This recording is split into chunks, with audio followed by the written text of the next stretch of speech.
Uh, Today is a great day, World Heart Day.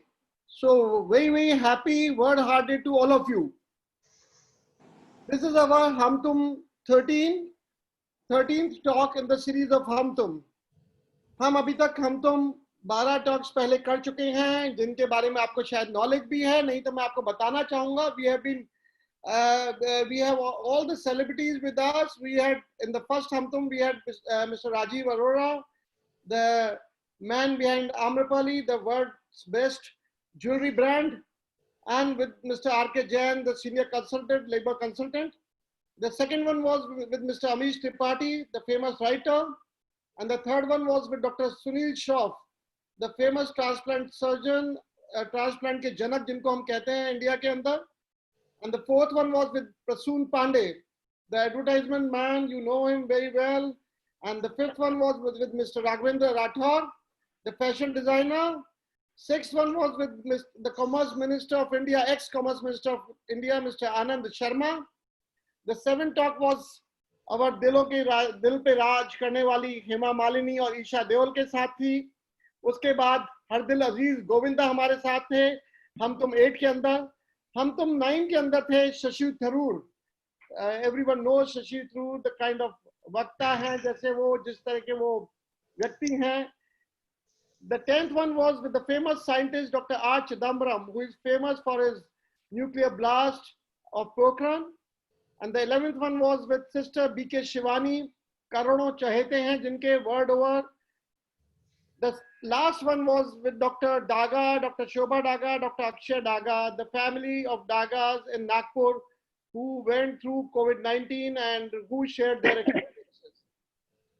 Today we have with us the famous cardiologist, world over famous, and हम सौभाग्यशाली हैं कि world famous cardiologist, the cardiac surgeon is from Jaipur, Dr. Ajit Bana.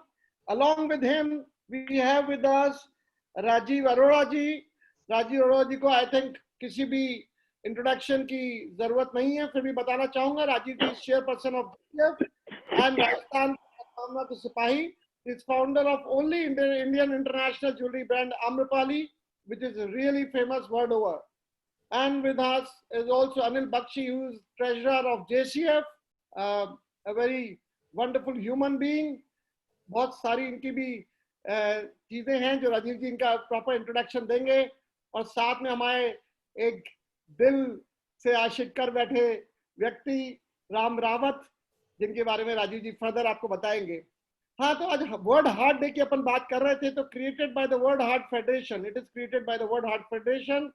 World heart day informs people around the globe that cardiovascular disease, including heart disease and stroke, is the world's leading cause of death, claiming 17.9 million lives each year, and highlights the action that individuals can take to prevent and control CVD. Also, the World Heart Day, it was started in 1999 by World Heart Federation in conjunction with the World Health Organization, and they announced the establishment of World Heart Day. The idea for this annual event was conceived by Anthony Baez de Luna, president of WHF from 1997 to 1999. World Heart Day is basically, the idea is to promote, to save heart, because हम देखते हैं heart से कितने लोगों की मृत्यु हो चुकी है वर्ल्ड ओवर, और हर दिन हम सुनते हैं जाने पहचाने में इसको ये तकलीफ आ गई, इसको ये तकलीफ आ गई. So, बाकी टाइम आपका नहीं लेते हुए, I would request Rajiv Ji Arora, the chairperson of JCF, to introduce our panelists of today, formally introduce them, and tell us about JCF also. Over to Rajiv Ji Arora. Thank you, Jazu Saab. As all you know, Jaipur Citizen Forum is an organization of enlightened citizens of Jaipur, and we try to bring to you different personalities related to culture, literature, art, social work, statesmanship, politicians. And also after this COVID, we thought that we should start a virtual meeting so we can meet each other, and also we should learn something from learning speakers. आपको मालूम ही है कि JCF ने अब तक जो programme करे हैं, मुझे कहने की जरूरत नहीं है. गुलजार साहब, रूप कुमार राठौर, इला अरुण, आप नाम लो, मेरे ख्याल से हिंदुस्तान में कोई ऐसा बड़ा सेलिब्रिटी नहीं रहा जिसने JCF के प्लेटफॉर्म पे आके काम ना करा हो. लेकिन आज बहुत ही खुशी का दिन है और मैं अपने इंट्रोडक्शन को बहुत छोटा करते हुए उन लोगों के बारे में बात करूंगा जो आज हमारे संग इस पूरे स्टेशन में जुड़ने वाले हैं. वर्ल्ड हार्ट डे है और हमारे साथ हैं डॉक्टर अजीत बाना. मेरे बहुत अच्छे मित्र हैं, बहुत अच्छे ह्यूमन बीइंग हैं. पहला इंट्रोडक्शन तो उनका ये है कि एक अच्छा इंसान होना, आदमी तो बहुत सारे होते हैं, अच्छा इंसान हो वो बड़ा इम्पोर्टेंट होता है. और इनके अगर प्रोफेशनल कैरियर की बात करें तो डॉक्टर बाना is presently the chairman of Cardiac Sciences, Ekenal Hospital, Jaipur. And he's performed over 15,000 cardiac surgical procedures. 15,000. You can imagine the kind of experience he has, and he's God gifted. He does fantastic surgery, and I know a lot of people who believe him, who pray him like God. Great thing. He's a trained heart transplant surgeon from Khayyam Shiba Medical Center. Doctor, I'm speaking, I think, right? Khayyam, yeah, they call it Khayyam Shiba. Yeah, Khayyam Shiba. Khayyam Shiba. Because very difficult to pronounce CHAIM, it's an Israeli Hebrew word. So Khayyam Shiba Medical Center, Israel. And did minimal invasive cardiac surgery learning at Lyon in France. Dr. Bana has various national and international publications to his credit. He's supporting our endeavor of promoting organ donation through MFGCF. So our group with Rajasthan stakeholders, he is a prominent member, always as a philosopher, guide, and supporter. We always value his advice and his hidden fact, which less people know, that he loves dance and music. So I have seen him dancing so well. So I think that is one of the reasons, he's so fit, smart, and we are so lucky. And thank you, Dr. to be here. Thank you. Today's panelist, we have Anil Bakshi. He is my childhood friend, also my colleague in Foray. He's Secretary, Federation of Rajasthan Exporters. By profession, he is a carpet exporter and is a keen golfer. Goes early morning to play golf. He's also trustee of JCF and MFJCF. Also with us today is our team member, JCF member Shri Ram Rawat. He is by profession an industrialist, an exporter, and loves traveling, socializing. When you sit with him, when you get an opportunity to talk with him, he is so humorous and he has plenty of jokes, in his pocket all the time. He can make you laugh. And very important thing, he is a proud grandfather of Krishna. His granddaughter got Guinness World Record holder as youngest playwright. And today, why he is with us, we want to listen him. He wants to share his experience because we never thought that one of our colleagues who is working very closely in JCF and MAF JCF also need to go to a heart transplant procedure. And he received a his heart transplant was in January 2018. So more than 2.5 years now passed and he is hale and hearty. Ram Rawat ji, we welcome you here. So आज की हम लोग अपनी बात शुरू करते हैं. एक पहले एक हल्के मोमेंट्स हो जाए, एक शायरी से हो जाए कि दिल की आवाज कोई पहचानता नहीं, किसको क्या दर्द है कोई जानता नहीं, हम भी नहीं चाहते आपको परेशान करना, मगर क्या करें, दिल है कि मानता नहीं। तो डॉक्टर बाना, आपको इसलिए हमको बुलाना पड़ा, बहुत बहुत ज़रूरी सी बात है। So we start with our first question because now we are all facing this pandemic COVID-19, not only in India but all over the world. So we would like to know what are the effects of coronavirus on heart patients, Dr. Bana. So it's a very important question. The effect of COVID-19 pandemic on cardiac patient is threefold, in three ways. Number one, any person who has a cardiac ailment, who has a heart disease, अच्छा मैं हिंदी में बोलता हूँ, sorry, pandemic जो है इसका बहुत बड़ा असर तीन तरह से पड़ता है हार्ट की डिजीज वाले लोगों पे। इफेक्ट नंबर वन, कि अगर किसी को हार्ट की प्रॉब्लम है और उसको कोविड-19 हो जाए तो उसके कॉम्प्लिकेशन, कोविड-19 के कॉम्प्लिकेशन होने की संभावना बहुत ज्यादा होती है, और उन लोगों को जिनको हार्ट की बीमारी है कोविड-19 का आउटकम अच्छा नहीं होता। तो एक इफेक्ट। दूसरा इफेक्ट क्या है जो अब वर्ल्ड देख रहा है, हमने भी देखा कि लोग बाग कोविड-19 के डर से कि कहीं मेरे को कोरोना ना हो जाए अगर मैं घर से बाहर निकलूं, हार्ट के मरीज घर बैठे हुए हैं, उनकी प्रॉब्लम्स बढ़ रही हैं, उनको सिम्टम्स बढ़ रहे हैं, लेकिन वो अस्पताल नहीं जाना चाहते क्योंकि वो डरते हैं कि कहीं मेरे को कोविड ना हो जाए हॉस्पिटल जाने से। इसके कारण अमेरिका में, स्पेन में एक स्टडी हुई जिसमें देखा गया कि 22% home staying home heart attack increase हो गए इस दौरान में।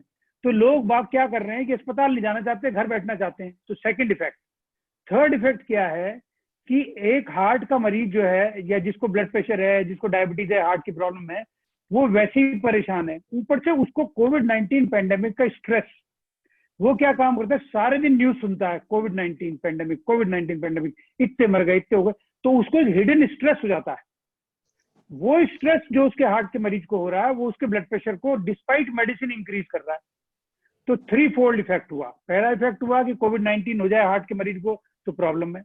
दूसरा इफेक्ट हुआ कि वो मरीज अस्पताल नहीं जा रहा, घर पे खुद ही इलाज करना चाहता है, वो प्रॉब्लम है। तीसरा, स्ट्रेस बढ़ने से हार्ट की बीमारी, उसको हार्ट की साइड इफेक्ट होने की दिक्कत हो सकती है। तो तीन फोल्ड प्रॉब्लम है इनको। जी, तो अपन हार्ट अटैक पे बात करेंगे। उससे पहले मैं बोल रहा हूँ कि दिल की धड़कन रुक सी गई, सांसें मेरी थम सी गई। पूछा हमने दिल के डॉक्टर से तो पता चला कि सर्दी के कारण आपकी यादें दिल में जम सी गई। लोग बात बहुत सोचते रहे कि शायद ये होता होगा, लेकिन वास्तव में जब आर्टरीज आपकी ब्लॉक होती है तो हार्ट अटैक आता है। तो what is heart attack doctor, and after heart attack how long does it take to get back to the normal working routine? थोड़ा इस पर बताएंगे। देखिए, हार्ट अटैक क्या है, अगर किसी भी हमारे शरीर में ना बहुत सारी नसें हैं जो खून देती हैं शरीर को, ब्रेन को, आंखों को, हर एक को। ऐसे ही हार्ट की मसल जो कि 24 घंटे जब तक हम जिंदा हैं वो काम करती रहती है। जबकि हमारे हाथ तो सो जाते हैं, पैर भी आराम कर लेते हैं, बट हार्ट कभी आराम नहीं करता। उस हार्ट की मसल को खून चाहिए जिंदा रहने के लिए। वो उसको खून प्रदान करने के लिए, उसको खून देने के लिए नसें बनाई हैं भगवान ने, जिनको कहते हैं कॉरोनरी आर्टरीज। इन कॉर्नरी आर्टरीज के अंदर क्या होता है, कोलेस्ट्रॉल जमा होना शुरू हो जाता है। धीरे धीरे धीरे धीरे वो कोलेस्ट्रॉल बढ़ता चला जाता है। अगर सपोज हमारी आर्टरी की चौड़ाई 3 मिलीमीटर थी और वो कोलेस्ट्रॉल डिपॉजिशन होने से 1 मिलीमीटर से भी पतली हो गई, तो क्या होगा, हम जब चलेंगे तो खून की डिमांड बढ़ेगी, तो हमको दर्द होगा, उसको कहते हैं एंजाइना। तो अगर कभी नैरोइंग हो गई आर्टरी में, खून की कमी होती है तो एंजाइना हो जाता है। लेकिन अगर इस नैरोड आर्टरी पे, यानी कि पहले कोलेस्ट्रॉल जमा हुआ, एक आर्टरी जो 3 मिलीमीटर की वो 1 मिलीमीटर की रह गई, सडनली एक दिन क्या होगा, रात को, दिन में चलते फिरते कभी भी उसके ऊपर क्लॉट बन जाएगा। क्लॉट क्यों बन जाएगा, क्योंकि वो आर्टरी नैरो है, तो वहां से ब्लड को थोड़ा जोर लगा के निकलना पड़ रहा है, तो वहां पे उसकी ब्लड सेल इकट्ठी होने लगती है और सडनली एक क्लॉट बना देती है। जैसे ही वो क्लॉट बनता है, खून की सप्लाई आगे बंद हो जाती है, और जैसे ही खून की सप्लाई बंद होती है तो हार्ट की मसल क्राई करती है, रोती है खून की डिमांड में, तो वो बहुत तेज पेन होता है, उसको हार्ट अटैक कहते हैं। और अगर किसी को, व्यक्ति को हार्ट अटैक हो जाए तो ये माना जाता है कि सबसे बढ़िया इफेक्ट ये कि 45 मिनट के अंदर अंदर जो नस ब्लॉक हुई है वो खुल जाए, खून फिर से चालू हो जाए, वो चाहे दवाई से हो, चाहे स्टेंट से हो, चाहे किसी चीज से हो, वो खुल जानी चाहिए artery. 45 minute best time, maximum 90 minutes. 90 minute के अंदर अंदर अगर हमने उस आर्टरी को खोल दिया, खून के फ्लो को नॉर्मल कर दिया, आगे जाके खून जाना शुरू हो गया, तो हमारी मसल डैमेज ज्यादा नहीं होगी। लेकिन अगर हमारी आर्टरी को खून की सप्लाई बंद हो गई, क्लॉट बनने से खून जाना बंद हो गया, और हम इंतजार करते रहे कि कल सुबह जाएंगे, परसों जाएंगे, तो गैस का दर्द है, ये तो ऐसे ही पेट खराब हो गया था, थोड़ा मेरे को बेचैनी तो हो रही है, इनो पी लेता हूँ, टाइम बीतता जा रहा है। फिर मैं अगले दिन जब सांस फूलने लगी डॉक्टर के पास पहुंचा, तब तक हो गए 15 घंटे, 20 घंटे। अब जब 20 घंटे हो चुके, वो मांसपेशी तो मर चुकी, अब हम उसमें चाहे एंजियोप्लास्टी कर लें, चाहे उसकी बाईपास सर्जरी कर लें, अब वो रिवाइव नहीं होगी। तो इसलिए कहा जाता है कि टाइम इज मसल। जब हार्ट अटैक हो गया तो फर्स्ट टेस्ट उसको रिकवरी करानी है, खून का फ्लो को रिस्टोर कराना है। अब सपोज किसी को हार्ट अटैक हो गया, जो राजीव साहब का क्वेश्चन था, और उसने दवाइयों से उसको ठीक करा लिया, वो टाइमली हॉस्पिटल पहुंच गया, अगर वो कंप्लीट रिकवरी हो गई है, तो 15 डेज 2 वीक्स के टाइम में वो अपने रूटीन वर्क में आ सकते हैं। लेकिन अगर किसी के हार्ट को थोड़ा डैमेज हुआ है, तो उनको 4 to 6 वीक ग्रेजुअली अपने काम में आना होता है। अगर किसी के हार्ट को बहुत ज्यादा डैमेज हुआ है, तो उसको कई बार 2-2 महीने भी लग सकते हैं। तो कम डैमेज हुआ है तो फास्टेस्ट रिकवरी 2 वीक्स, थोड़ा मॉडरेट डैमेज है तो उसमें 4 to 6 वीक, अगर बहुत ज्यादा डैमेज है तो मोर देन 2 मंथ रिकवरी आने में, अपनी रूटीन एक्टिविटी करने में। So, Dr. Saab, what kind of lifestyle changes is important to make कि ये थोड़ा सा प्रिवेंशन हो जाए, प्रिकॉशन होए, या लाइक हार्ट अटैक होने के बाद में या हार्ट का प्रोसीजर होने के बाद में क्या लाइफस्टाइल चेंजेस आप सजेस्ट करते हो? जनरली क्या करना चाहिए लोगों को? देखिए, हार्ट अटैक होता है या सपोज किसी का बाईपास सर्जरी हुई, तो हिंदुस्तान में क्या है कि उसको चारपाई पे लिटा देते हैं रिश्तेदार, हिलना मत, तेरे को हार्ट अटैक हुआ है। तो वो भी गलत है। वो गलत इसलिए है कि मरीज अगर बैठेगा नहीं, उठेगा नहीं, तो उसका खून का फ्लो ही नहीं होगा बॉडी में। अगर खून का फ्लो नहीं होगा तो रिकवरी कैसे होगी? ये मैं नहीं कह रहा हूं कि किसी को अगर हार्ट अटैक हुआ है, वो 4 दिन बाद हॉस्पिटल से आया तो भागने चला जाए जिम में, वो नहीं करना है। लेकिन अपनी थोड़ी थोड़ी एक्टिविटी घर के अंदर चालू कर देनी है ग्रेजुअली। ऐसे ही अगर आपकी एंजियोप्लास्टी हुई है, बाईपास सर्जरी है, आपको डिस्चार्ज होकर आ गए घर पे, तो ग्रेजुअल एक्टिविटी आपको धीरे धीरे चालू कर देनी चाहिए। ये माना जाता है कि अगर किसी को हार्ट अटैक के बाद रिकवरी हो गई है, तो 4 वीक्स के बाद उसको अपनी वॉक नॉर्मल कर देनी चाहिए। यानी कि शुरुआत में हम ये मानते हैं कि 90 डेज के अंदर वो 4 किलोमीटर पर डे चलना चाहिए, और उसकी एवरेज स्पीड अगर 60 साल से कम उम्र है तो 10 to 12 मिनट्स पर किलोमीटर होनी चाहिए। अब ये एक दिन में तो अचीव करा नहीं जा सकता, तो इसके लिए क्या है कि जब आपके हार्ट अटैक को 2 वीक्स निकल चुके हैं, तो ग्रेजुअली अपनी वॉक बढ़ाते चलें। ऐसी बाईपास सर्जरी हुई है, आप डिस्चार्ज होकर आ गए हैं, थोड़ा थोड़ा शुरू में घर में घूमें, 2 वीक बाद थोड़ा बाहर निकले, और 4 वीक्स बाद अपने को बाहर निकल के वॉक करना शुरू कर दें, और टारगेट कर लें कि मैं 90 डेज के अंदर अंदर 4 किलोमीटर पे पहुंच जाऊंगा। लाइफ स्टाइल में जो सबसे बड़ा चेंज करना है वो एक्सरसाइज है। आपको जान के आश्चर्य होगा कि अगर हम हफ्ते में सिर्फ 36 घंटे अपने शरीर को दें, 36 आवर्स पर वीक अगर हम अपने शरीर को दें, तो हम 29% ब्रेन स्ट्रोक का खतरा कम कर देते हैं, 38% हार्ट स्ट्रोक का खतरा कम कर देते हैं, हमारी मेमोरी 5% शार्पर हो जाती है, हमारी दिल की धड़कन पुराने टाइम से बहुत अच्छी कंट्रोल रहती है, और हमको स्ट्रेस लेवल हमारे कम हो जाते हैं। ये सिर्फ 36 आवर्स पर वीक एक्सरसाइज करने से है। आप ये सोचो, तो मतलब 5-6 घंटे रोज हो गया। हाँ, लेकिन ये उनके लिए, एथलीट के लिए है। अब अगर हम चाहते हैं कि हम एक रेगुलर आदमी है, तो रेगुलर आदमी के लिए आप ये मानो 45 मिनट्स तो मिनिमम पर डे एक्सरसाइज करना जरूरी है। 45 मिनट्स पर डे भी अगर हम काम करते हैं, तो भी हमारा ब्लड प्रेशर रिमार्केबली कंट्रोल होता है, हमारी हार्ट रेट रिमार्केबली कंट्रोल होती है, और सबसे बड़ा स्ट्रेस इफेक्ट पड़ता है हमारी बॉडी के अंदर। क्या होता है, एंडोर्फिन्स रिलीज होते हैं। एंडोर्फिन्स एक पॉजिटिव हार्मोन्स है जो कि सिर्फ एक्सरसाइज के द्वारा रिलीज हो सकते हैं। वो एंडोर्फिन्स जो है हमारी बॉडी को रिपेयर करते हैं जब हम सो रहे होते हैं। यानी कि हमने एक्सरसाइज करी, एक्सरसाइज के बाद हमने काम करा, काम करने के बाद शाम को सोए, तो जो हमारी एक्सरसाइज करने के बाद एंडोर्फिन्स निकले थे, वो हमारी बॉडी को रिपेयर करते हैं। जो लोग अच्छी एक्सरसाइज करते हैं उनको कैंसर तक कम होते हैं। तो ये हो गई एक्सरसाइज की बात। दूसरी हो गई फूड की बात, खाना। अगर आपको हार्ट अटैक हुआ है, आपकी बाईपास सर्जरी हुई है, आपके स्टेंट डले हैं, और आप अपने पुराने खाने के ढर्रे पे चले जाते हैं, तो आपको ये प्रॉब्लम दोबारा होगी। इंडियन डाइट में प्रॉब्लम क्या है? इंडियन डाइट में प्रॉब्लम क्या है कि हमारी कार्बोहाइड्रेट कंटेंट जरूरत से ज्यादा है। चलिए आपने क्वेश्चन इतना अच्छा पूछा, इससे मैं एक उदाहरण देता हूँ। आप सब अगर सोचेंगे तो यही आपके घर की थाली होती होगी। एक इंडियन थाली क्या है? जयपुर की थाली। एक छोटी सी दाल की कटोरी, एक छोटी सी सब्जी की कटोरी, 4 पीस सलाद के, 4 पीस गिनती के, 4 पीस सलाद के, छोटी सी दही की कटोरी, थोड़ा सा चावल और 5 चपाती, अचार, चटनी, ये और पापड़। तो हमने क्या काम करा, और बाद में 2 मिठाई के पीस। तो हमने क्या काम करा, सारा का सारा कार्बोहाइड्रेट खा लिया। तो हम इसको रिवर्स करना है। हमें रिवर्स कैसे करेंगे? एक बड़ी कटोरी दाल की, एक गुड अमाउंट ऑफ सब्जी, मे बी अच्छी खासी सब्जी, बड़ी बाउल सैलेड की, उसके साथ साथ दही अच्छे क्वांटिटी में, और एक चपाती से ज्यादा जरूरत ही नहीं है। अचार कभी कभी हफ्ते में एक दिन टेस्ट के लिए खा लिया, but not on A daily basis. और ऊपर से हम राजस्थानी क्या काम करते हैं, बहुत ही बढ़िया मम्मी ने सब्जी बनाई लौकी की, बहुत ही अच्छी, कम घी की, फर्स्ट क्लास, हमारे लिए हेल्दी है, लेकिन हमने उसमें क्या काम करा, बीकानेरी भुजिया डाल दी, क्योंकि हमें टेस्ट ही नहीं आ रहा। तो जो लौकी की सब्जी कहाँ रह गई, वो तो बीकानेरी भुजिया बन गई। तो हम तो कहते हैं मैं तो सब बड़ी ग्रीन लीफी वेजिटेबल खाता हूँ, लेकिन उस पर बीकानेरी भुजिया डाल के उसकी ऐसी तैसी कर देता हूँ।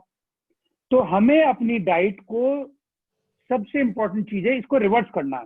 कार्बोहाइड्रेट को कम करना है, प्रोटीन को बढ़ाना है। तो हमारा सबसे ज्यादा क्वांटिटी होनी चाहिए प्रोटीन, नंबर 2 क्वांटिटी होनी चाहिए कार्बोहाइड्रेट, और नंबर 3 क्वांटिटी होनी चाहिए फैट। इसी रेशो में होना चाहिए। हाईएस्ट क्वांटिटी प्रोटीन की होनी चाहिए, जो कि इंडियन डाइट में सबसे कम है। तो वेजिटेरियन के लिए जो पनीर खाते हैं, तो पनीर तो एनिमल मिल्क प्रोडक्ट है, is it advisable to take protein paneer खाने हाँ, में? पनीर एक अच्छा प्रोटीन है, और बहुत सारी दालों में बहुत अच्छा प्रोटीन है। हम क्या करते हैं कि एक घर में, हर एक घर की एक पसंदीदा दाल होती है। आप खुद अपने अंदर झांक के देखें, you will find it the same, कि मेरे घर में जाए तो उड़द की दाल बनती है या मूंग की दाल बनती है, और कुछ बनता ही नहीं। ये गलत है। तो हमें एक प्रॉपर प्रोटीन मिल ही नहीं रहा। हमारे इंडियन वेज दालें कितनी वैरायटी की हैं भाई, एक दिन मूंग की खाओ, एक दिन मसूर की खाओ, एक दिन चना खाओ, एक दिन राजमा खाओ, एक दिन कुछ और खाओ, एक दिन उड़द की दाल खाओ, एक दिन मिक्स खाओ, बट हर घर में एक ही तरह की दाल बनती है, वही बनती रहती है। तो अगर हम अपनी दालों को एप्रोप्रिएट अमाउंट में पर वीक यूज करेंगे, प्रोटीन खाएंगे, और टोफू या ऐसी चीजें प्रोटीन वाली खाएंगे, तो हमें sufficient amount of vegetarian diet में भी प्रोटीन मिल जाएगा। सोयाबीन है, सही बात है।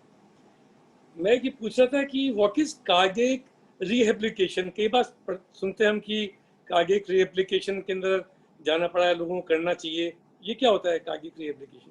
ये सबसे बढ़िया क्वेश्चन है, इससे बढ़िया क्वेश्चन नहीं है। आप हिंदुस्तान में अनफॉर्चुनेटली हॉस्पिटल बहुत अच्छे बन गए, सरकारी हो या गैर सरकारी हो, बहुत बढ़िया बढ़िया अस्पताल है, चाहे SMS को ले लो, चाहे ACC, फोर्टिस, कोई भी हॉस्पिटल, बट रिहैब सेंटर नहीं है। कंसेप्ट ऑफ रिहेबिलिटेशन है ही नहीं अभी।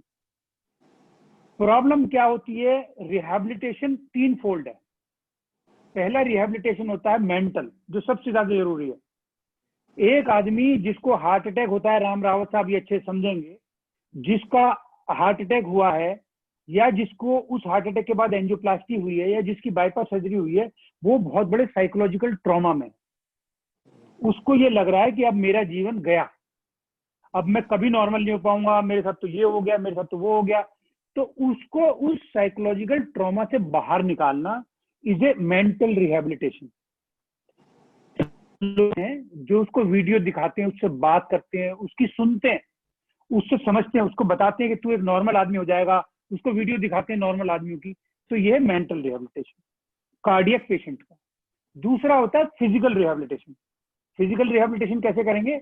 जैसा मैंने आपको पहले ही बताया था कि किसी व्यक्ति को अगर हार्ट अटैक हुआ या हार्ट की कोई बीमारी हो गई, तो उसके रिश्तेदार उसको कहते हैं घर से बाहर मत निकलना, तेरे को कोई प्रॉब्लम हो जाएगी, बाहर मत निकल जाना।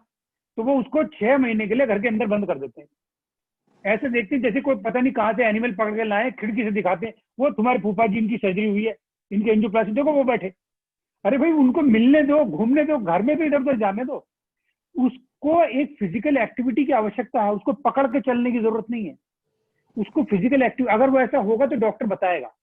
तो ये है physical rehabilitation which is graduated. पहले घर में, उसके बाद 2 वीक्स या 4 वीक्स के बाद पार्क में आसपास के, और 90 डेज के अंदर अंदर अपनी रेगुलर एक्सरसाइज। तो ये हो गया physical rehabilitation. And third is which is again most important is dietary rehabilitation. एक आदमी हार्ट अटैक के बाद उसका न्यूट्रिशन लेवल बहुत खराब होता है, वो आधा किलो तो दवाई खा रहा होता है, उसका डिस्टेस्ट हुआ पड़ा होता है। उस बेचारे को क्या करते हैं, सुबह मूंग की दाल शाम को खिचड़ी, सुबह मूंग की दाल शाम को खिचड़ी। तो वो बेचारा खाएगा क्या? उसके न्यूट्रिशन की ऐसी की तैसी हो जाती है। उसको किस डॉक्टर ने बताया कि इसको सिर्फ, अरे साहब हम तो इसको खिला दे रहे, क्या खिला रहे? तो सुबह उड़द की दाल या मूंग की दाल दे रहे हैं, शाम को खिचड़ी दे रहे हैं। अरे भाई इसको सब चीज खिलाओ, उसको अच्छा खाना दो, उसको इस टाइम न्यूट्रिशन की आवश्यकता है, उसकी टेस्ट का खाना दो। उसको पराठे पसंद है, कम घी के पराठे खिला दो, कम खिलाओ, बट उसको एक सब्जी पसंद थी, वो सब्जी खिलाओ। This is dietary rehabilitation. उसका टेस्ट आने में भी 4 to 6 वीक्स लगेंगे, धीरे धीरे धीरे धीरे टेस्ट आएगा। तो उसकी उतने, जब तक उसका टेस्ट आए उसको अच्छा खाना दो। घर में बना हुआ खाना, एक स्वादिष्ट खाना दिया जा सकता है, बट ये नहीं है कि सुबह को लुबली सब्जी, शाम को उबली सब्जी। उसको डाइट के तो उसकी ऐसी तैसी हो जाती है। तो विदेशों में इसके लिए लोग हैं, सेंटर्स हैं, रिहैब सेंटर, वो उसका मेंटल रिहेबिलिटेशन करते हैं, उसका फिजिकल रिहेबिलिटेशन करते हैं और उसका डाइटरी रिहेबिलिटेशन करते हैं। This is a cardiac rehabilitation. जी।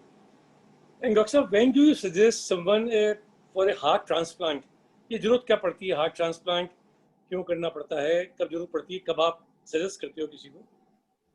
ये भी एक क्वेश्चन बड़ा इंपॉर्टेंट है। इसके लिए पहले मैं एक मिसनोमर पूछता हूँ।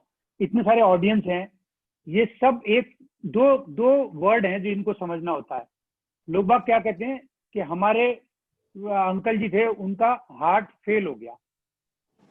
हार्ट अटैक को कहते हैं हार्ट फेल हो गया, या किसी की मृत्यु हो जाती है तो कहते हैं हार्ट फेल हो गया। हार्ट फेल होना, या कहते हैं कि उसको कार्डियक अरेस्ट होना या हार्ट अटैक होना, ये 3 अलग अलग टर्मिनोलॉजी है। हार्ट अटैक है हार्ट की नस का खून की सप्लाई बंद हो जाने से मांसपेशी को खून खत्म हो जाना और हार्ट की मछली का क्राई करना, is a heart attack. Cardiac arrest क्या है? हार्ट का बंद हो जाना, इलेक्ट्रिकल एक्टिविटी बंद हो गई, वो है कार्डियक अरेस्ट। और हार्ट फेल क्या है? हार्ट फेल है कि हमारे हार्ट की ये क्षमता है कि वो 5 लीटर खून हमारे शरीर को हर मिनट देगा। ये हर एक व्यक्ति का शरीर का हार्ट करेगा और ताजिंदगी करता रहेगा। अगर वो अपनी क्षमता में फेल हो रहा है, यानी कि वो 5 लीटर के बजाय 2.5 लीटर दे जा पा रहा है, या 2 लीटर दे जा पा रहा है, या 1.5 लीटर दे जा पा रहा है, तो वो अपनी क्षमता को करने में फेल हो रहा है, तो उसको हम कहते हैं हार्ट फेलियर। और जब हार्ट फेलियर सेट इन होती है, उसके बहुत सारे इलाज हैं, उनमें से एक इलाज है ट्रांसप्लांट। अब क्वेश्चन ये आता है कि हार्ट फेलियर होती क्यों है? हार्ट फेलियर का सबसे बड़ा कारण अनट्रीटेड हार्ट अटैक है। सबसे बड़ा कारण late presentation untreated heart attack है। फिर हार्ट के वाल्व की खराबी है, या हार्ट की मांसपेशियों में एक तरह का वायरल इंफेक्शन है। कभी कभी प्रेगनेंसी के बाद भी हो जाती है, और कभी कभी ये जो है एक तरह के इंफेक्शन होते हैं जो बैक्टीरियल इंफेक्शन थे, उनसे भी हो सकती है, और करंट मैकेनिज्म से खराब होने से भी हो सकती है। तो बहुत सारे कारण हैं जिनकी वजह से हार्ट की क्षमता कमजोर होती है। जब हार्ट की क्षमता कमजोर होती है तो उसको कहते हैं हार्ट फेल हो रहा है। जब हार्ट फेल हो रहा है तो वो एक लेवल से ज्यादा फेल होने लगता है, तो शरीर में सूजन आने लगती है, सांस फूलने लगती है, और आदमी अपना काम नहीं कर पाता है। उस स्थिति में हार्ट को ठीक करने के लिए या तो दवाई दी जाती है, अगर दवाई कामयाब नहीं होती तो फिर कुछ पेसमेकर लगाए जाते हैं अगर इलेक्ट्रिकल एक्टिविटी की वजह से।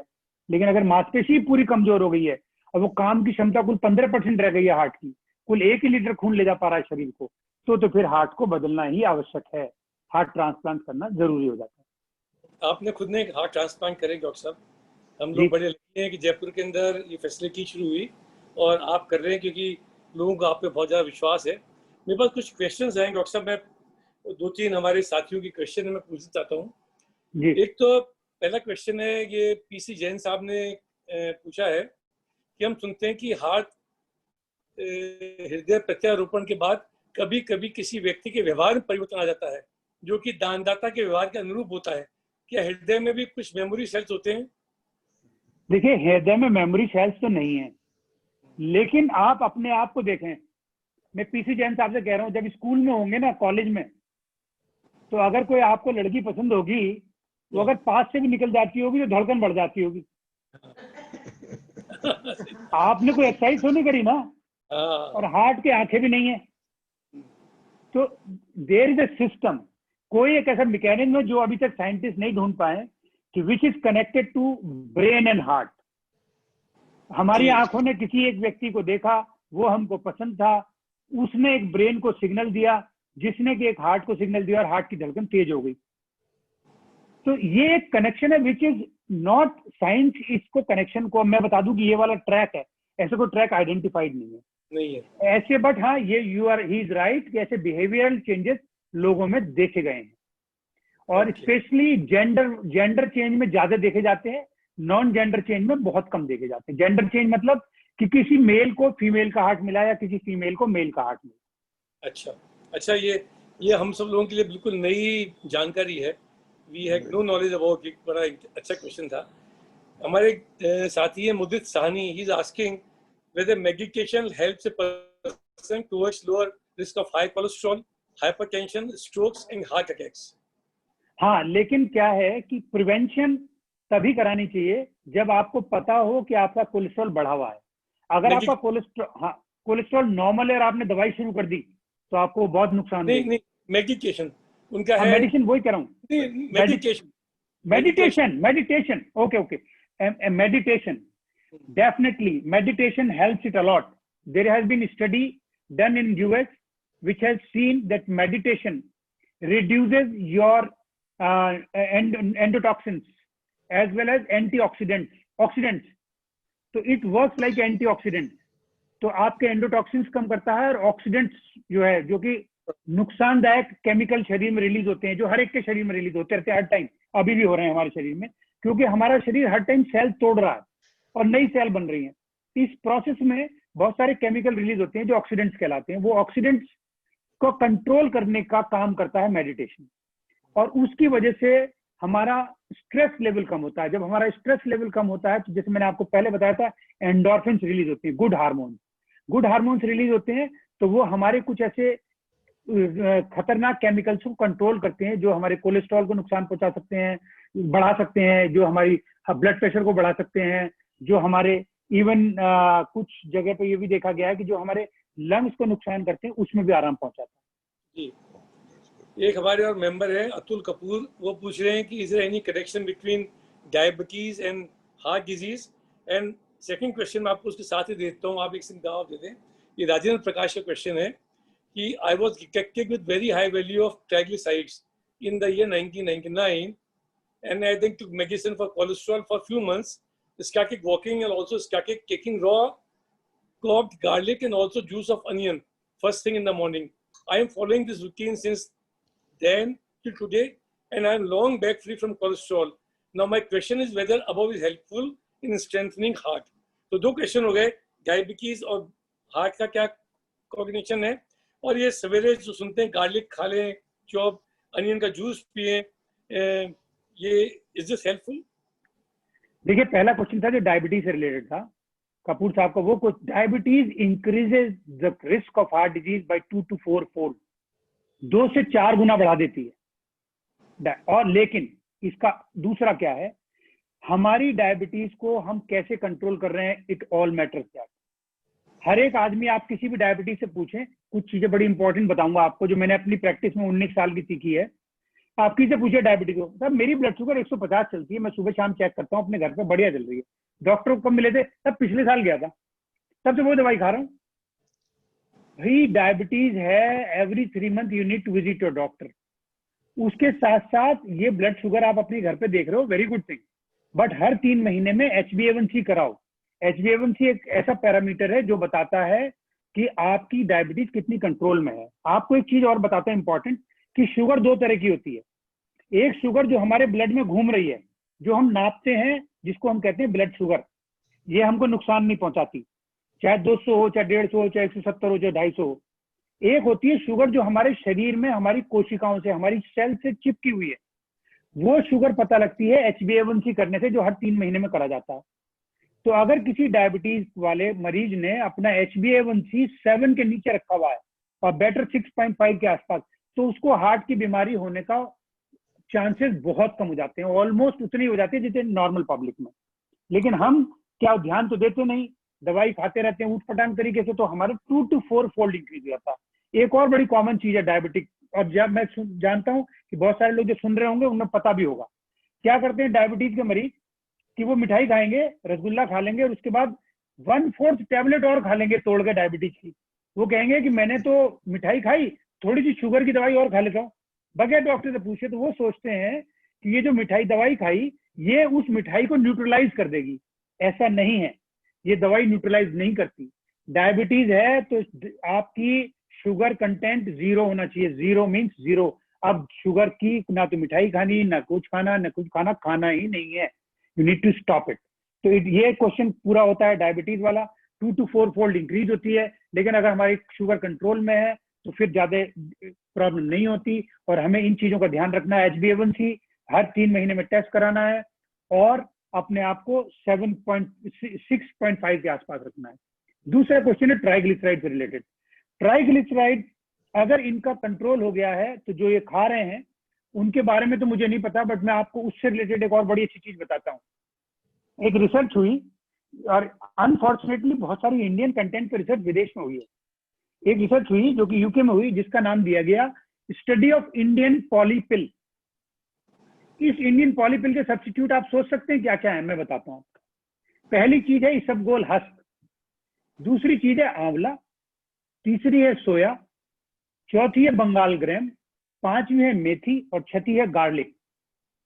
इन्होंने इसका control double blind control trial कहते हैं, मतलब कि 200 लोगों को ये खिलाई और 200 को ये नहीं खिलाई। ऐसे करके स्टडी होती है, तुक्के में नहीं होती जैसे हिंदुस्तान में हो जाती है आयुर्वेद में कुछ भी। तो उसमें इन्होंने ये पाया कि जो लोग इनका सेवन कर रहे थे, isabgol husk, amla, soybean, Bengal gram, methi and garlic, उनको हार्ट की बीमारियां कम हुई, उनका कोलेस्ट्रॉल बेटर कंट्रोल था, उनको रादर पेट की बीमारियां कम हो गई, उनको ब्रेन स्ट्रोक में फर्क पड़ा और उनकी average health happiness level, happiness quotient was better than those people who were not taking. लेकिन जो ये कह रहे हैं कि प्याज का जूस, इस पे अभी तक मैंने कोई स्टडी नहीं पढ़ी है। हाँ, गार्लिक पे मैंने इनको बता दिया। आपका ट्राइग्लिसराइड कम करने में सिर्फ ये अकेले ये रोल नहीं कर रहे हैं। आप पहले एक्सरसाइज नहीं करते होंगे, दूसरा आप पहले अपनी डाइट के लिए बड़े कॉन्शियस नहीं होंगे, अब अपनी डाइट के लिए भी कॉन्शियस हो गए, आपने एक्सरसाइज भी शुरू करी, प्लस आपने इनको भी खाया। तो ये कॉम्बिनेशन ऑफ ऑल 3 फैक्टर्स है। इसका हार्ट पे कोई इफेक्ट पड़ता है, डायरेक्ट इफेक्ट नहीं है, इनडायरेक्ट इफेक्ट है कि कोलेस्ट्रॉल कम करती है, ब्लड प्रेशर को कंट्रोल करती है, तो हार्ट को ठीक रखती है। आई थिंक खुद की अवेयरनेस बढ़ गई आपकी, इससे आपका फर्क पड़ा है, क्योंकि आप गार्लिक खा रहे हो, अनियन जूस पी रहे हो, इससे मतलब आप चिंता कर रहे हो अपने शरीर के बारे में और उसकी वजह से आपकी इंप्रूव हो रहे हैं। जी, और एक क्वेश्चन मैं बस लास्ट के 2 क्वेश्चन बोलूँगा। क्वेश्चन लगातार आ रहे हैं, 9 और इकट्ठे हो गए हैं, लेकिन दिल्ली से हमारे दोस्त हैं डॉक्टर बख्शी, राकेश बख्शी, उनका क्वेश्चन है कि recently in the Covid times a new situation of post-viral illness involving lung issues, fibrosis, and heart issues, myocardial is facing us. This will involve increased morbidity and also more requirement of both heart and lung transplant. You being the pioneer of heart surgeries in our city, what preparations are you contemplating for future long-term management of these patients, so they don't have to look around for these facilities elsewhere? क्योंकि Covid के बाद ठीक होने के बाद भी उनको महसूस हो रहा है कि इस तरह की प्रॉब्लम्स आ रही हैं जो हार्ट से और लंग से जुड़ी हुई। तो अब क्या करना चाहिएगा? इनका क्वेश्चन बड़ा टेक्निकल है। इसमें क्या है कि अभी तक वर्ल्ड वाइड में है, heart and lung transplant Covid में नहीं एक्सपेक्टेड है, लंग ट्रांसप्लांट एक्सपेक्टेड है फाइब्रोसिस की वजह से। और वो प्रॉब्लम कहाँ आ रही है कि जो इंडियन पेशेंट हैं उनमें कंटेंट ऑफ फाइब्रोसिस इतना ज्यादा हो रहा है, और जिनमें फाइब्रोसिस हो रहा है वो यूजुअली थोड़े एजेड हैं। एजेड पेशेंट में लंग ट्रांसप्लांट का पोस्ट कोविड अभी तक कोई भी एक्सपीरियंस किसी को भी नहीं है पूरी दुनिया में। यंग पेशेंट में है, 1-2 चाइना में हुआ था बट उनका सर्वाइवल अच्छा नहीं रहा, 2 अमेरिका में हुए, 1 इंडिया में हुआ, बट सर्वाइवल अभी कुछ मंथ है। जहां तक बात रही हमारे सिटी की, हमारे पास लंग ट्रांसप्लांट की सुविधा उपलब्ध है। Heart and lung transplant Covid में नहीं रिपोर्टेड है और ना एक्सपेक्टेड है। बट ये जो लंग फाइब्रोसिस कह रहे हैं, lung fibrosis definitely is a challenge है हम सब लोगों के लिए, और इसका सबसे बढ़िया तरीका है टू प्रिवेंशन। प्रिवेंशन कैसे होगी? Early intervention. जैसे ही प्रॉब्लम हो उसका डायग्नोसिस बने, जल्दी से उसके बारे में एंटीवायरल स्टार्ट हो और स्टेरॉइड स्टार्ट हो तो रिस्पॉन्स आ जाए, तो फाइब्रोसिस नहीं हो। बाकी हमारा सिटी तैयार है। ठीक है, तैयार है। नहीं, मैंने आपको एक प्रश्न एफएम पे आप बोल रहे थे एक बार, मैंने सुना था कि आपने कहा कि वैक्सीन जब तक नहीं आई है तब तक mask, social distancing, inhalers use करना और गार्गल करना, ये चारों वैक्सीन में आज 5 चीजें हैं which will work like a vaccine. Mask, social distancing, hand hygiene, avoid crowded places, do gargles and steam inhalation. ये 5 बड़ी कॉमन है।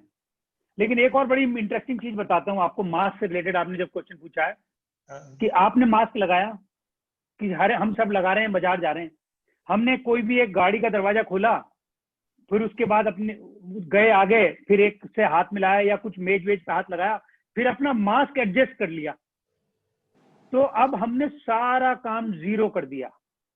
We have done it zero. तो अगर आपने मास्क लगाया तो अब आप अपने मास्क को टच नहीं कर सकते until unless you wash your hand or you sanitize your hand। आपको कहीं भी आपने हाथ लगाया तो अब अपने मास्क को एडजस्ट मत करो जब तक कि अपने हाथ नहीं धो लो। क्यों? क्योंकि अब आपका मास्क कंटेमिनेटेड है। उसके बाद अगर आपने मास्क को एडजस्ट कर लिया तो अपने फेस को मत टच करो। आप पहले हैंड सैनिटाइज करो, फिर अपने फेस को टच करो। लोग मैंने देखा मास्क को यहाँ नीचे चिन पे लगाया, फिर ऊपर कर लिया, चिन पे फिर ऊपर। तो ये इसका मतलब मास्क लगा ही नहीं। It has no use, it is just for fashion. सही बात है। राजीव भाई साहब, हाँ जरूर सर, पूछ सकता हूँ? आप पूछिए। डॉक्टर साहब, एक मेरे को बड़ा सिंपल सा प्रश्न है, क्योंकि इससे इस दौरान इस चीज से मैं गुजर चुका हूँ कि हार्ट अटैक के वक्त, जब हार्ट अटैक आता है उस वक्त क्या लक्षण होते हैं, नंबर 1, और सीवियर हार्ट अटैक या मॉडरेट हार्ट अटैक या बहुत सीवियर की एकदम डेथ जैसी स्थिति आ जाए, तीनों स्थिति में हॉस्पिटल पहुंचने से पहले क्या उपाय करने चाहिए और हॉस्पिटल पहुंचना कैसे चाहिए, इसके ऊपर थोड़ा मैं जानना चाहूंगा। बिकॉज एक जनरल प्रॉब्लम है जो लोगों को मालूम होके भी नहीं मालूम है। देखिए, हार्ट अटैक में सबसे चीज क्या है कि जो कॉमनेस प्रेजेंटेशन है, विच इज मतलब कॉमनेस मतलब 30-40%, 40% 33% लोगों में ऐसा होगा कि बाईं तरफ चेस्ट पेन होगा जो कि बाएं हाथ में जाएगा। लेकिन ये चेस्ट पेन वो नहीं होता। लोग कहते रहते मेरे यहाँ चुभ रहा है, मेरे यहाँ चुभ रहा है। जो लोकलाइज पिन प्रिक होते हैं वो हार्ट के पेन नहीं होते। हार्ट का पेन जब होगा वो टाइटनेस होगी, कंप्रेशन होगा, जैसे किसी ने छाती को दबा दिया। और 30-40% चांसेस ये है कि वो अपने हाथ में जाएगा। कुछ परसेंट पेशेंट्स में छाती में दर्द बहुत हल्का होगा, अपने जॉ में होगा, लेकिन जॉ का दर्द भी ऐसा होगा जैसे किसी ने जबड़े को पकड़ के तोड़ दिया हो। कभी कभी ये राइट हैंड में भी जा सकता है पेन। कभी कभी पेट के ऊपरी हिस्से में होगा, छाती में नहीं होगा, ऊपरी, जिसको लोग कहते हैं गैस। सबसे ज्यादा प्रॉब्लम आती है हमें फेस करने में कि लोग बाग हार्ट अटैक होता है और गैस समझ के इनो पीपी के घर पड़े रहते हैं। तो अगर आपको गैस है तो वो एक बार इनो पीने में थोड़ी देर में ठीक हो जाएगी या गैस की गोली लेने से ठीक हो जाएगी। अगर आपने इनो पिया 15 मिनट बाद या आधे घंटे बाद आपको आराम नहीं आ रहा या आपको उसमें थोड़ी डिस्कम्फर्ट बढ़ रही है तो ये गैस नहीं है, ये एंजाइना या हार्ट अटैक हो सकता है, क्योंकि वो भी हार्ट के ऊपरी हिस्से में, वो पेट के ऊपरी हिस्से में पेन देता है। कभी कभी हार्ट का पेन बैक में भी होता है, लेकिन जब वो बैक में पेन होता है तो सामने की तरफ भी हल्की हैवीनेस होती है। और उसके अलावा अगर कभी चेस्ट पेन के साथ नोजिया मतलब उल्टी जैसी फीलिंग है, बहुत ज्यादा स्वेटिंग हो रही है, चक्कर आ रहे हैं, तो ये भी हार्ट अटैक के सिम्टम है। हार्ट अटैक अगर माइल्ड है तो ज्यादातर वो गैस की तरह प्रेजेंट करता है, लोग उसको ओवरलुक कर जाते हैं, कई दिन बाद पता लगता है। अगर मॉडरेट है, थोड़ा बड़ा है, तो दर्द इतना ज्यादा होता है कि मरीज छटपटाने लगता है और वो उसके रिश्तेदार उसको लेके अस्पताल भागते ही भागते हैं। और अगर बहुत सीवियर है तो अनफॉर्चुनेटली वो मेजोरिटी ऑफ पीपल हॉस्पिटल नहीं पहुंच पाते। अगर किसी को हार्ट अटैक लग रहा है, अपने रिश्तेदारों को हो गया है, पहली चीज होती है कि लोग बाग उसके मुंह में पानी डालने लगते हैं। अगर वो पानी पीने की स्थिति में है तो पानी पिलाएं, अगर पीने की स्थिति में नहीं पानी पिलाएं। सिर्फ एक चूएबल डिस्प्रिन अपने घर रखें, जो चबाने वाली डिस्प्रिन होती है, वो उसके मुंह में डाल दें। ये घर पे आप कर सकते हैं। उसको घेर के खड़े ना हो, जिससे कि उसकी एयर भी रुक जाए, हवा का प्रवाह भी उसकी तरफ रुक जाए। एयर रूम में रखें, खुले खुले कमरे में रहें।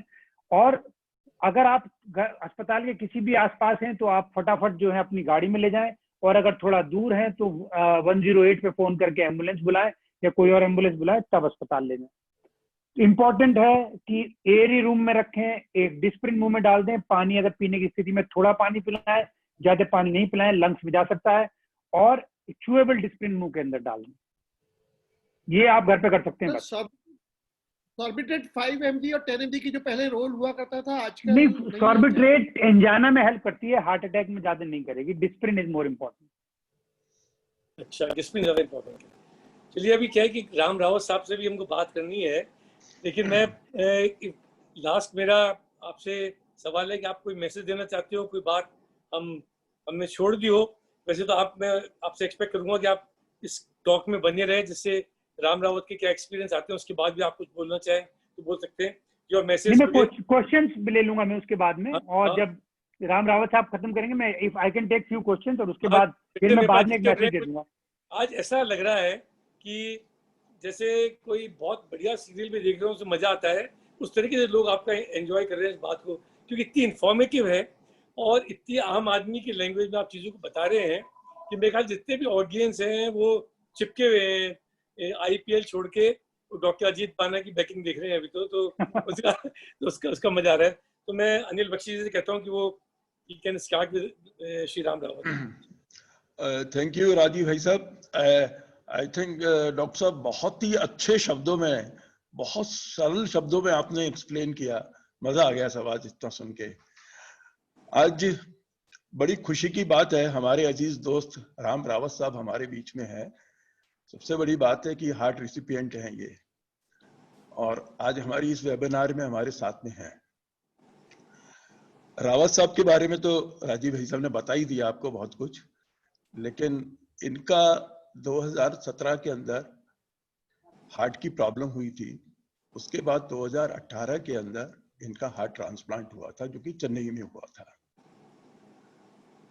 चेन्नई में होने के बाद बिल्कुल ये आराम से प्रेम से यहाँ रह रहे हैं जैसे पहले हालात में थे, और उन पहले वाले क्षण और आखिर जब कराने के बाद वाले जो क्षण हैं उसके बारे में आपको ये हमको बतलाएंगे। उनका जितना बढ़िया एक्सपीरियंस है, मेरे ख्याल से इससे बढ़िया कोई नहीं बता सकता। लेकिन एक ये हमारे बड़े अजीज दोस्त हैं, इनके बारे में दो शब्द जरूर कहना चाहूंगा। जिस तरह से जिंदा दिली से ये रहते हैं, मैंने जिंदगी में दोस्तों नहीं ढूंढे, मैंने जिंदगी में दोस्तों नहीं ढूंढे, मैंने एक दोस्त में जिंदगी ढूंढी है। ये रावत साहब को समर्पित है। प्लीज रावत साहब। नमस्कार, प्रणाम सबको जी। दोस्तों।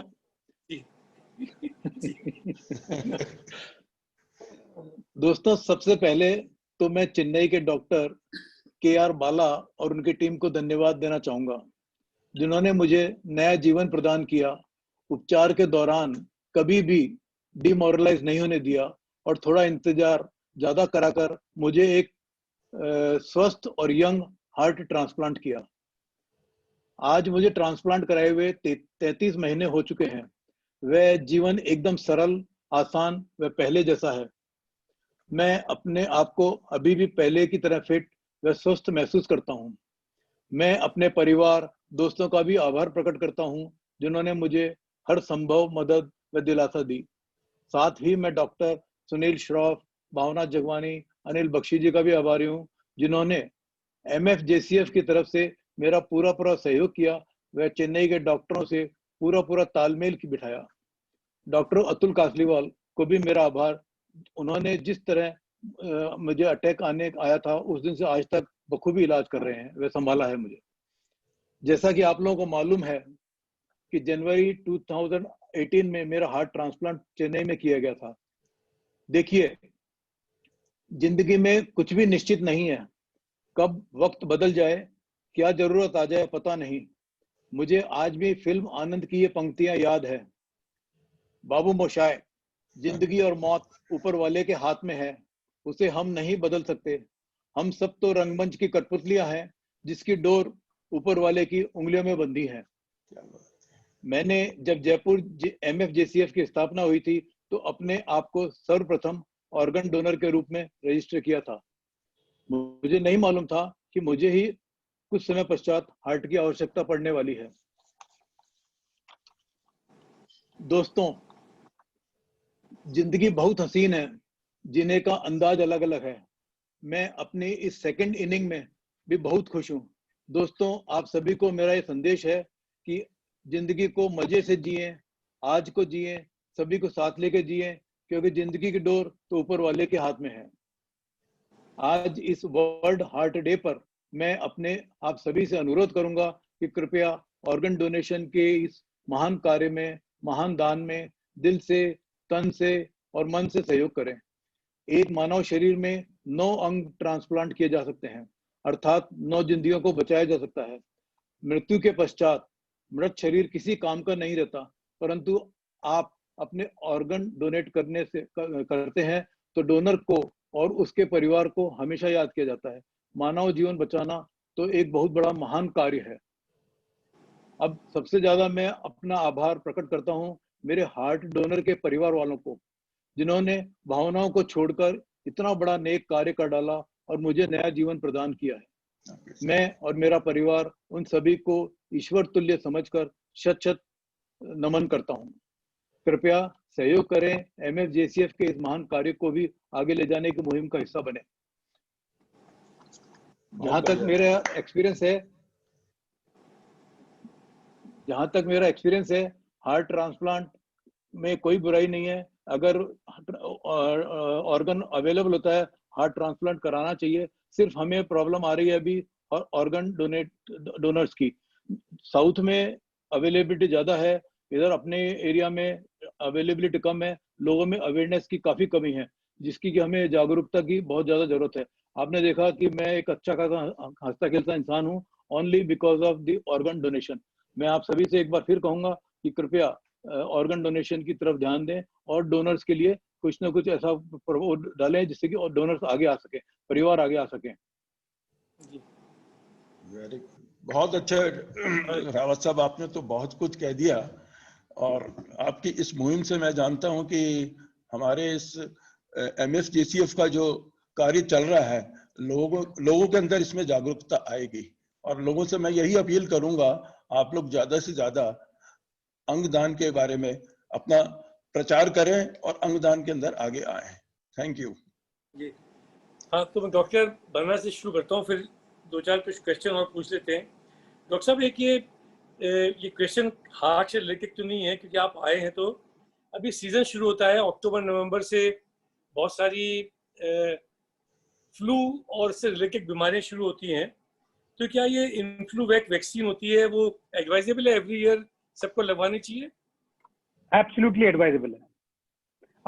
अभी एक फ्लू वैक्सीन आई है क्वाड्रिवेलेंट, जो अभी लॉन्च हुई है, 2-3 कंपनियों की लॉन्च हुई है। उसके बारे में एक एनालिसिस भी आया है जो ब्रिटिश मेडिकल जर्नल में छपा था, अभी छपा है, 1 वीक नहीं हुआ उस छपे हुए उसको। तो उन्होंने ये स्पेकुलेट किया है, स्पेकुलेशन थ्योरी है कि वो, उनका कहना ये है कि इससे एक तो इन्फ्लुएंजा नहीं होगा, और अगर किसी व्यक्ति को इन्फ्लुएंजा हो गया तो उसको कोविड होने की संभावना और ज्यादा है, और अगर उसको कोविड हो गया तो कोविड के रिजल्ट खराब होने की संभावना और ज्यादा है। तो पेंडेमिक जब कोविड का चल रहा है तो इन्फ्लुएंजा नहीं होना चाहिए, तो इन्फ्लुएंजा का वैक्सीन लगवाना जरूरी है।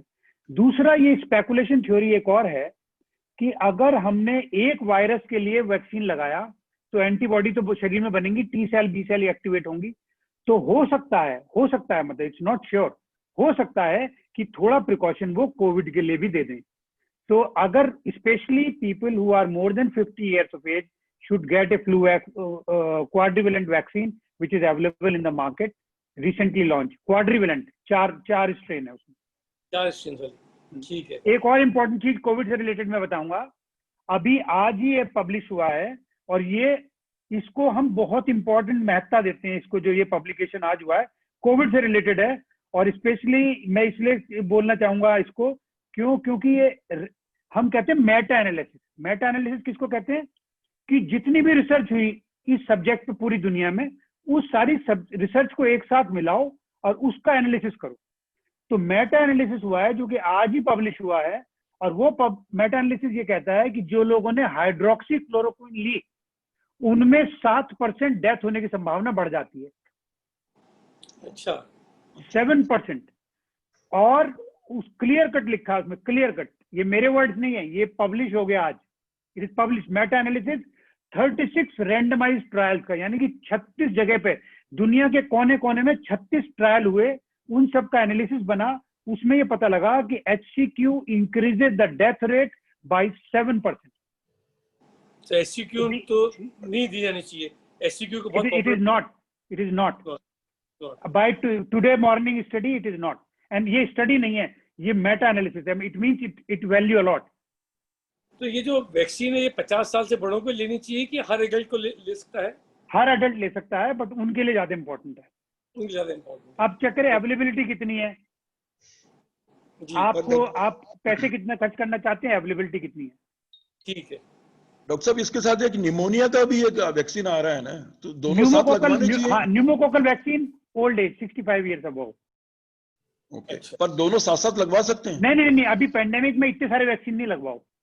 ओके, इसमें डर only- क्या है कि आपने न्यूमोकोकल वैक्सीन लगवाया, आपको फीवर हो गया, तो आप डर जाओगे कि मुझे फीवर हो गया।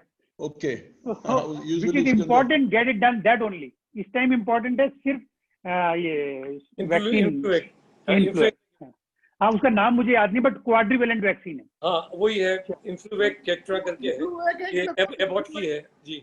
हाँ डॉक्टर साहब एबट की आपने भी है। अभी डॉक्टर साहब आपने एक जिक्र किया था कि मास्क हम लोग लगाते हैं और हाथ लगा लेते हैं या कुछ भी कर लेते हैं, लेकिन अभी क्या हो रहा है मार्केट के अंदर हर तरह की बातें चल रही हैं, मास्क भी कई तरह के आ गए हैं। आपको सैनिटाइज किए हुए मास्क भी मिल रहे हैं जिसकी मतलब 30 डेज की वो होती है, कुछ नॉर्मल 3 लेयर्स के लोग बाग बना के लगा रहे हैं, कुछ N95 यूज कर रहे हैं। सो विच वन यू रिकमेंड? मतलब बड़ा कंफ्यूजन वाला मामला है ये। बहुत ही बढ़िया क्वेश्चन है। देखिए, जब आपको याद है, जब ये मार्च अप्रैल में हमारे यहाँ ये शुरू हुआ था कि भाई प्रॉब्लम आ गई, कोविड आ गया इंडिया में, तो हम सब सबसे ज्यादा डरे हुए थे। और उस टाइम अगर सारी पब्लिक सर्जिकल मास्क ढूंढती तो इतने प्रोड्यूस ही नहीं हो रहे थे। तो एक कैंपेन शुरू करी गई, सारी सरकारों ने शुरू करी वो campaign, make your own mask. आपको याद है टाइम्स ऑफ इंडिया में भी आता था? बिल्कुल आता था। वो इसलिए था कि उस टाइम पे कोविड बहुत ज्यादा इंडिया में था ही नहीं, और पैनिक को खत्म करने के लिए था कि पैनिक खत्म हो जाए। तो ये तो बात है उस टाइम की। आज जबकि कोविड इंडिया में पीक चल रहा है तेजी से, तो अब हमें ये ध्यान देना है कि हमने मास्क कौन सा पहन रखा है। सपोज आप हैं, आप अपने ऑफिस में बैठे हैं और आपको अपने ऑफिस में 2-4 लोगों से ही मिलना है, तो आप एक नॉर्मल कपड़े का मास्क लगा सकते हैं, लेकिन आपके ऑफिस में और लोगों ने भी वही कपड़े का मास्क लगाया होना चाहिए। प्लस कपड़े का मास्क 2 से 3 घंटे बाद बदल दें, दूसरा लगा लें, not more than 2 to 3 hours. Okay, ठीक है? आप ये नहीं है कि सुबह को कपड़े का मास्क लगाया, उतारा, मेज पे रख दिया, उठा के फिर लगाया, फिर चल दिए, फिर उतार के रख दिया, फिर चल दिए, तो वो तो पर्पस खत्म हो गया उसका। तो अगर आपने एक बार फेस मास्क लगा लिया, आप ट्रेवल करे, ऑफिस पहुंचे, लगाए रखा आपने, अब आपकी चाय का टाइम हो गया, उसको उतार के दूसरा डाल दिया, दूसरा लगा लीजिए। तो और मेक श्योर कि आपके ऑफिस में हर एक व्यक्ति ने मास्क लगा रहा हो। आप मास्क लगा के दूसरे आदमी को बचा रहे हैं, अपने आप को नहीं बचा रहे। लोगों की गलत फहमी है, लोग सोचते हैं कि मैंने मास्क लगा लिया, मैं बच गया। ये नहीं है। मास्क लगाना इसलिए इंपॉर्टेंट है कि दूसरा बच गया। तो ये अपने दिमाग से निकालें कि मैंने मास्क इसलिए बचाया कि मैं बच गया। ये मास्क इसलिए नहीं है, ये मास्क इसलिए है कि दूसरा बच गया। तो इसका मतलब ये कि आपको अपने बचाव के लिए दूसरे का मास्क पहनना बहुत जरूरी है, कि आपके आसपास जिसने मास्क पहन रखा है उसने प्रॉपर मास्क पहन रखा है, नहीं पहन रखा, उसका मास्क धुलावा है, नहीं धुलावा। अब वो एक घटिया सा मास्क आपके वो कर्मचारी ने पहन रखा है, वो 3 दिन से वही ले जाता है, टांग देता अपनी साइकिल, फिर लगा के आ जाता है, वो मास्क आपको नुकसान देगा, आपको नुकसान देगा। आपने तो अपना बहुत बढ़िया N95 पहन रखा है, वो कोई यूज नहीं हुआ। तो ये तो हो गई कपड़े के मास्क की बात। अगर आप जा रहे हैं किसी क्राउडेड प्लेसेस पे, मैं एक नॉर्मल आदमी की बात कर रहा हूँ, आप लोगों की तरह, जैसे आप जा रहे हैं क्राउडेड प्लेसेस पे, तो it is better to wear a surgical mask, 3 ply surgical mask, ऐसे वाला जो नीले रंग का आता है 3 प्लाई सर्जिकल मास्क, अगर आप क्राउडेड प्लेस में जा रहे हैं और आपका जाना बहुत जरूरी है, आप अवॉइड नहीं कर सकते, बेटर है नॉट टू गो। लेकिन अगर जा रहे हैं सर्जिकल मास्क, और सर्जिकल मास्क भी अगर आपने लगाया है तो उसको भी 6 आवर्स के बाद फेंक दें, put another one. Surgical mask की वैलिडिटी सिर्फ 6 आवर्स होती है। अब क्वेश्चन आता है कि मैंने सैनिटाइज वाला मास्क लगाया, अभी तक कोई भी ऐसी ऑर्गेनाइजेशन नहीं है, ना ICMR, ना WHO, ना कहीं, जिसने सैनिटाइज मास्क को अप्रूव किया है। This is nothing. अपना सर्जिकल मास्क होना चाहिए या कपड़े का मास्क होना चाहिए, दूसरे आदमी ने मास्क लगाना चाहिए। अब क्या है N95। N95 मास्क आपने देखा होगा, बहुत सारे लोग लगाए रहते हैं, वहां पे एक रेस्पिरेटर होता है, एक रेस्पिरेटर लगा होता है, वो बहुत डेंजरस मास्क है। वो आपके लिए, मतलब आपके लिए बहुत डेंजरस। सपोज आपके ऑफिस में कोई आदमी आया, उसने वो N95 मास्क लगा रखा है जिसमें रेस्पिरेटर है, उसको इमीडिएटली कहो go out of the office और तू इसके ऊपर एक कपड़े का मास्क बांध। रेस्पिरेटर क्या काम कर रहा है, सपोज अगर उस आदमी को कोविड है, सपोज मैं हूं, मैं आपसे मिलने गया, मैंने वो मास्क लगा रखा है और मेरे मास्क में एक रेस्पिरेटर है और मेरे को कोविड है, तो क्या होगा कि मैं उस रेस्पिरेटर के थ्रू आपको कंसंट्रेटेड वायरस दूंगा, हाई वॉल्यूम ऑफ वायरस आपको जाएगा। तो रेस्पिरेटर वाला मास्क ना तो आपके लिए अच्छा है ना दूसरे के लिए। रेस्पिरेटर वाला मास्क जो होता है पॉल्यूशन मास्क है, वो इन्फेक्शन कंट्रोल करने वाला मास्क नहीं है। तो अगर किसी ने रेस्पिरेटर मास्क लगा रखा, आपसे मिलने आया, उसको कहो go out of my office, wear this mask, ये मास्क लगाओ भैया, और तब एंटर होगा। इंपॉर्टेंट आपका मास्क से ज्यादा दूसरे का है, अपना भी लगाओ, दूसरे को लगवाओ। अब क्वेश्चन आता है N95। N95 mask is not required for the common public. It is not required. N95 mask is required for healthcare people. This mask is very difficult to wear. आप लोग इसको कैरी नहीं कर सकते, क्योंकि अगर ये एक बार लगा लिया तो आप इसको टच नहीं कर सकते, इसको रिमूव नहीं कर सकते, और इसकी वैलिडिटी अगेन 6 आवर्स होती है। तो 6 घंटे तक इसको लगाए रखो, ना चाय पियो, ना पानी पियो, ना कुछ पियो, आप नहीं हटा सकते इसको। ये नहीं है कि N95 मास्क लगा रखा, सफेद रंग का बड़ा सुंदर 300 रुपया खरीदा था मैंने, उसको उठा के यहाँ लगा दिया चिन पे, फिर वापस लगा लिया, तो वो क्या रह गया N95? It is not at all N95। तो आपको N95 की जरूरत ही नहीं है। हाँ, अगर आपको N95 मास्क की जरूरत है, कब है कि आप एक हॉस्पिटल में कोविड वार्ड में जा रहे हो। वैसे तो आपको कोई कोविड वार्ड में जाना ही नहीं देगा, बाई चांस अगर आप जा रहे हो किसी भी रीजन से, तो आपको एक N95 मास्क की जरूरत है। अदरवाइज एक कॉमन पब्लिक को N95 मास्क की जरूरत नहीं। आई बिलीव आपके सारे कंफ्यूजन दूर हो गए होंगे मास्क से रिलेटेड। जी सर, बहुत बढ़िया आपने बता दिया। एक्चुअल में there is a big confusion. मैं आपको एक मास्क अभी बता रहा हूँ, ये बड़ा पब्लिसिटी हो रहा है, जीनस वाले बना रहे हैं, एंड ये लोग पब्लिसिटी कर रहे हैं कि 30 इसको वॉश कर सकते हैं, but whole day you can use also. So आप कह रहे हैं कि ये कॉटन वाला हमको मतलब 2-3 घंटे से ज्यादा पहनना ही नहीं चाहिए, इसका मतलब एक आप 3-4 बनवा लो ना, 5 बनवा लो, एक बॉक्स बनवा लो, एक पहना दूसरे बॉक्स में डाल दिया, भाई ये धुलने वाले, ये यूज ये अनयूज। ओके। और अगर आपने सर्जिकल मास्क लगाया है तो सर्जिकल मास्क लगाओ, उसके बाद फिर उसको 6 आवर्स के बाद फेंक दो, throw it into the dustbin. हाँ, मतलब यूज उसको टच भी नहीं करना चाहिए। नहीं, उसको अगर आपको टच करना है, आपको एडजस्ट करना है, तो अपने हाथ सैनिटाइज करें, उसको एडजस्ट करें, उसको एडजस्ट करने के बाद फिर हाथ सैनिटाइज करें, फिर कहीं लगाएं। Excellent sir, excellent sir. Doctor साहब, एक क्वेश्चन और है मेरा छोटा सा। हाँ प्लीज। आप और हम लोग गोल्फ खेलते हैं, हमारी इस एज के अंदर अबव 65, डू यू थिंक कि हमको खेलने आना चाहिए, नहीं आना चाहिए? अभी नहीं, अभी रुक जाओ 1 महीना। That's very good, that's a very good. मतलब खुली हुई जगह पे भी नहीं जाना चाहिए वॉक के लिए? नहीं, हमें खुली हुई जगह से प्रॉब्लम नहीं है। हम इंग्लैंड में, अमेरिका में, जापान में, हर जगह ये अलाउड है ये स्पोर्ट। क्यों? क्योंकि वहां कैडी की जरूरत नहीं है। वहां पे क्या है, आप अपनी कार्ट में बैठते हो, अपना खुद बल्ला निकालते हो, खुद बॉल मारते हो, सब कुछ खुद कर रहे हो। हम सब कैडी के एडिक्टेड हैं। हम बगैर कैडी के ना तो बॉल देखना जानते, ना हम खेलना जानते। हमारा कैडी एक कैरियर हो सकता है, उसका मास्क किस कैटेगरी का है, उसके हैंड कैसे सैनिटाइज्ड हैं, वो कैसे बॉल को टच करेगा, वो अपना मास्क एडजस्ट करेगा, वो बॉल को टच करेगा, आप बॉल को टच करोगे तो आप कंटामिनेट हो जाओगे। आपके बल्ले को पकड़ के आपको देगा, चाहे उसने ग्लव्स पहन रखे, बट वो उस ग्लव से अपना मास्क टच कर रहा है, अपने मास्क से फिर वो ऐसे करके वो मुंह टच कर रहा है, तो उसको इतनी समझ नहीं है। बिल्कुल नहीं है। वो caddie is a problem for you, not the golf course. तो डॉक्टर मॉर्निंग वॉक पे लोग जा सकते हैं, खुली जगह में जाना चाहे तो। Absolutely no problem at all. एक से डॉक्टर साहब, ईटिंग आउट का आजकल बहुत ज्यादा वापस से शुरू हो गया है कि लोग पैक फूड मंगवाने लग गए हैं घरों पे। खाने में कोविड नहीं होता, खाने से कोविड नहीं होता। खाने से कोविड नहीं होता, पर नहीं डॉक्टर नहीं साहब, अगर कोविड पेशेंट ने उसको टच किया है, वो आपको फूड सर्व कर रहे हैं और वो आप खा नहीं रहे हैं। नहीं, आप अगर देखो किसी कोविड, मेरे सपोज एक आपका मानना ये है कि जो कैरी करके लाया जी है ना, तो आप जो कैरी करके लाया उस बॉक्स को मत लो घर के अंदर। ओके, आपने सपोज उस बॉक्स को टच भी कर दिया, ठीक, आपने उस बॉक्स को टच करा, उसको खोला, अपने घर के बर्तन में डाला, उस बॉक्स को डस्टबिन में फेंका, अपने हाथ को अच्छे से धो लिया। तो कोविड ऐसा नहीं है वायरस कि अगर आपके हाथ पे चिपक गया तो वो हटेगा ही नहीं। आप अच्छे से 30 सेकंड अगर हाथ धोओगे ना अच्छे साबुन से, बढ़िया साबुन से, तो वायरस गायब हो जाएगा। And eating out in restaurant sir?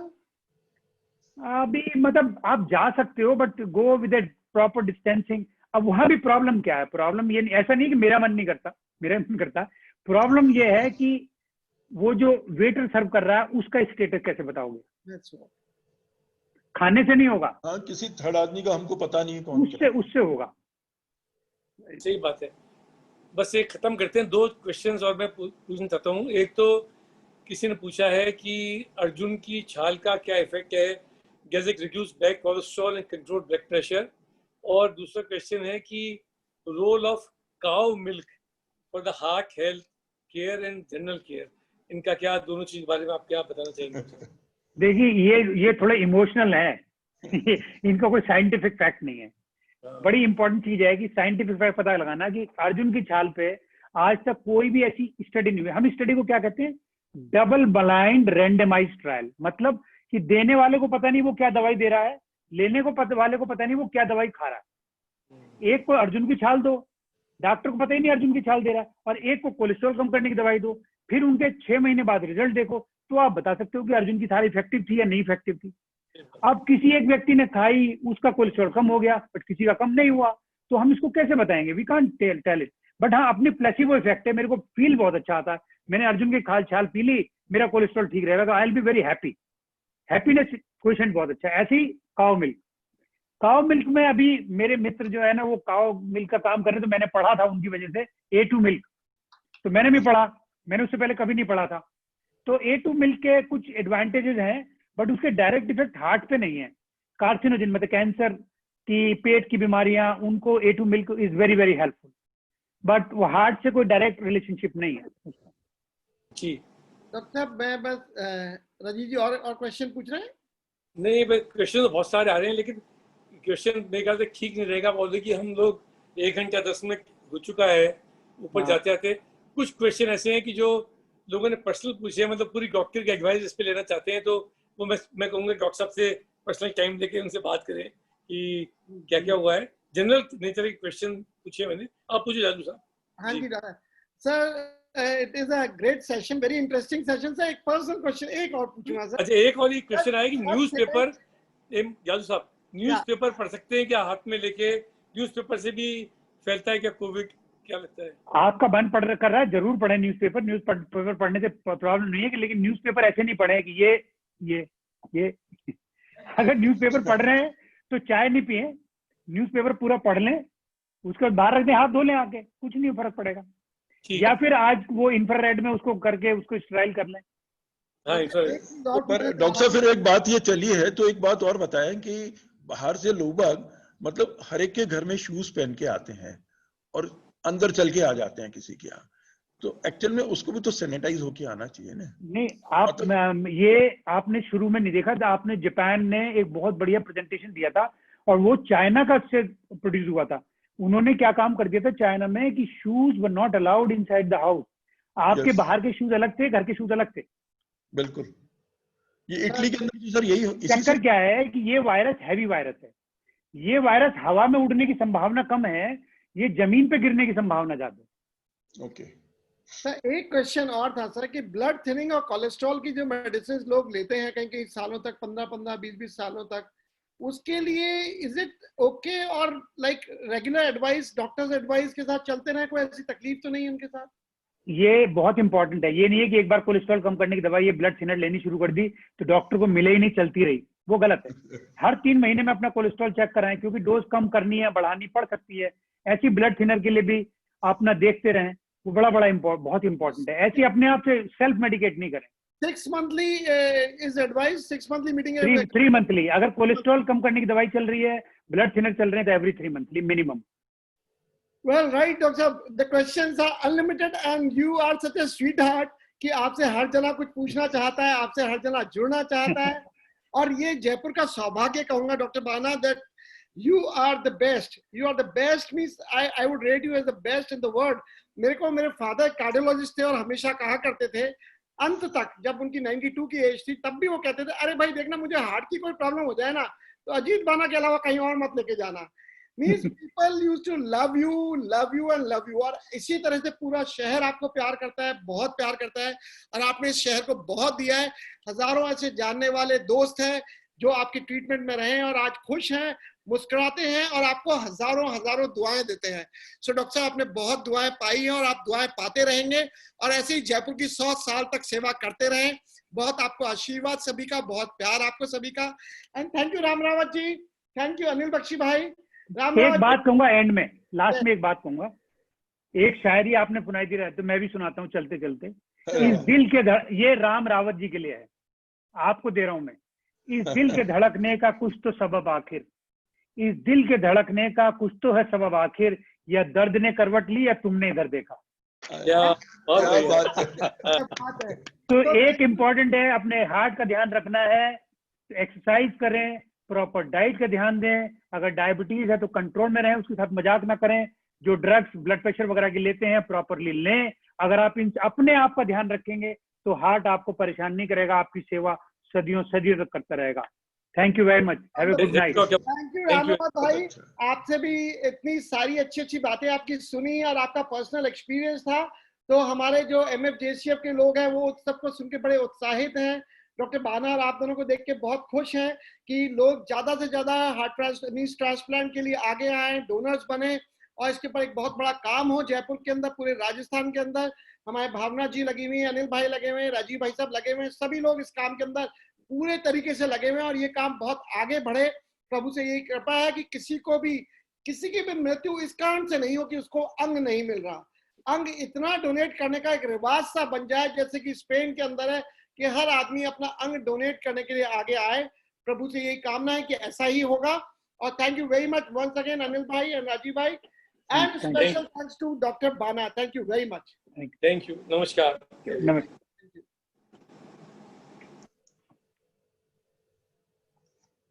Hello.